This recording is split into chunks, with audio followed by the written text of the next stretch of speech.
And the most common mistakes that students make in the exam are due to panic. And there are some simple things that you can do to avoid being immediately marked down by a marker. So things like make sure that you have all of the key words from the question in your thesis statement and in all of your topic sentences. Because of course the most common reason why students lose marks is that they don't answer the question. And that's really easy to do in a situation where you're panicking. You might see the word attitudes in a question and think, fantastic, I've already written an essay on attitudes this year, off I go. Meanwhile, you've missed the fact that the question was actually about the way that the writer's attitudes are embedded within the text through the representations that they present.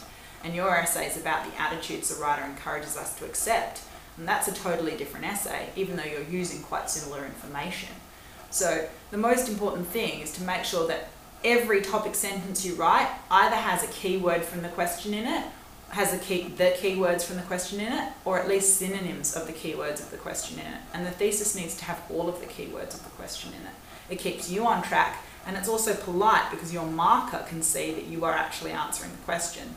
And the other key mistake that students make is they often have silly issues that distract markers, like poor handwriting or bad spelling. These are things that we can fix quite easily with a little bit of practice, but students don't put a lot of effort into them because they don't think that they're going to be as important as them understanding key concepts. But I can tell you, when I'm marking a student's work and it's taking me 3 times the amount of time to mark that work because I'm having to circle every spelling mistake or because I can't really read what they've written, it's frustrating and it affects how I see that piece of work.